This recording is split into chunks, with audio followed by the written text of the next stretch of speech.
रामकृष्ण हरी. संत विचार, धर्मप्रचार, ईश्वर भक्ती हा जीवनाचा श्रेष्ठ मार्ग आहे. चार देव आहेत दादानो. पहिला देव सूर्यनारायण आहे, दुसरा देव चंद्र आहे. दोन देव तर अशा आहेत ना गाड्या, ते प्रत्येकाच्या घरामध्ये आहेत. ते पाप्यालाही दिसतात आणि पुण्यवानालाही दिसतात. पहिला देव आपली आई आहे आणि दुसरा देव आपला बाप आहे. बस मित्रांनो, या दोन देवाची सेवा करा. बाकीचं कुठंच जाऊ नका, कोणत्याच माळा जपू नका. ज्याला सक्सेसफुल व्हायचे ना, कमी कष्टामध्ये जास्त प्राप्ती करायची असेल ना, त्यांना आपल्या मायबापाची सेवा करा. इकडच्या पेक्षा इकडं लवकर महत्व कळतं बरं मायबापांचं. तुम्ही किती मोठा बंगला बांधा, बंगल्याच्या वट्ट्यावरती म्हातारे मायबाप बसलेले असतील ना, तरच किंमत आहे दादा तुमच्या बंगल्याला. ज्या दिवशी तुमचे म्हातारे मायबाप मरून गेलेले असतील ना, त्या दिवशी गेली दादा तुमच्या बंगल्याची शोभा. तुमची म्हातारी आई, आपली आई वाट्यावर बसलेली असू द्या ना, आणि दादा तुम्ही तुमची मोटरसायकल चालू करून निघा. जोपर्यंत गाडी दिसत असते ना, तोपर्यंत म्हातारी तुमच्याकडे पाहत असते. हा तुमच्या आमच्या करता आशीर्वाद आहे दादा. म्हणून जोपर्यंत आपली आई जिवंत आहे ना, तोपर्यंत आपल्या आईचं ऐकायचं, बाईचं नाही ऐकायचं. मी अनुभव घेतोय, तुम्ही अनुभव घ्या.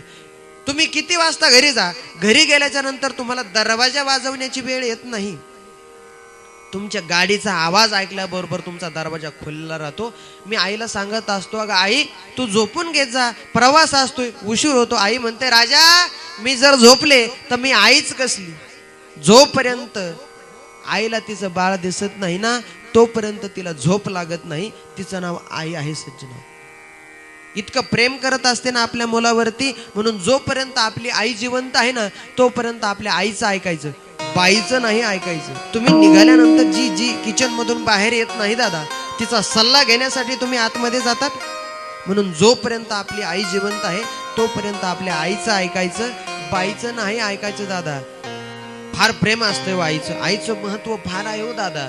ज्याला आई नाही ना त्याला विचारा, ज्याला बाप नाही ना त्याला विचारा. नंतर तुम्ही किती आई आई आणि किती बाबा बाबा केलं ना, नाही भेटणार राजा हो तुम्हाला परत कधी. फार महत्व आहे दादा हो माईबापांचं. या अकोला जिल्ह्यामध्ये केळी नावाचं गाव आहे. आदिवासी समाजाचा मुलगा बिबट्या वाघानं पळवलाय. ती 9 वारी पातळ नेसलेली माय, 17 ठिगळाचं लुगडं घातलेलं आहे आणि वाघाच्या मागं पळते. वाघाच्या तोंडात मान आहे, आईच्या हातात मांड्या आहेत. सज्जना हो, जे आपल्या मुलाकरता मरण पत्करते ना दादा, तिला आई म्हणतात. दवाखान्यामध्ये डॉक्टर बोलून घेतात, राम भाऊ काय करायचं, काय झालं डॉक्टर? एकतर तुमचा मुलगा जगेल, नाहीतर तुमची पत्नी जगेल. त्यावेळेस निर्भीडपणानं उत्तर देऊन टाकतो बाप, डॉक्टर साहेब मुलगा मेला तरी चालेल, पण माझी पत्नी वाचली पाहिजे. तोच डॉक्टर आतमध्ये जातो, ताई काय करू, काय झालं? एकतर तुम्ही जगाल, नाहीतर तुमचा मुलगा जगेल. कुठून डॉक्टर झालो आणि धर्म संकटात पडलो. त्यावेळेस ती माय म्हणते, डॉक्टर ऐकाल का हो तुम्ही माझं?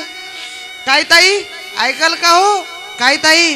डॉक्टर मी मेले तरी चालेल, पण माझ्या वंशाचा कुलदीपक मरता कामा नये. जी स्वतः मरण पत्करते ना दादा आपल्या लेकरासाठी, तिला आई म्हणतात. आईच्या हातात मांड्या आहेत, वाघाच्या तोंडात मान आहे, आपल्या लेकराच्या पाठीमागे पडते. कल्पना करा सज्जना हो, वाघाचं आणि आईचं अंतर किती असेल. पण जी आपल्या लेकरा करता मरण पत्करते ना दादा, वाघाच्या मागं पळते. वाघाने नरड दाबलं, मुलगा मरण पावला, वाघाच्या तोंडातून मान सुटली दादा, पण आईच्या हातातून मांड्या सुटल्या नाहीत. बापाला कळालं, झेपल एवढा दगड उचलला आणि त्या वाघाच्या मागं पळू लागला. वाघाने डरकाळी फोडली तर बापाच्या हातातला दगड खाली पडला दादा, पण आईच्या हातातल्या मांड्या सुटल्या नाहीत, त्या अजून जशाच्या तशा आहेत. जे आपल्या लेकरा करता मरण पत्करते ना दादा, तिला आई म्हणतात.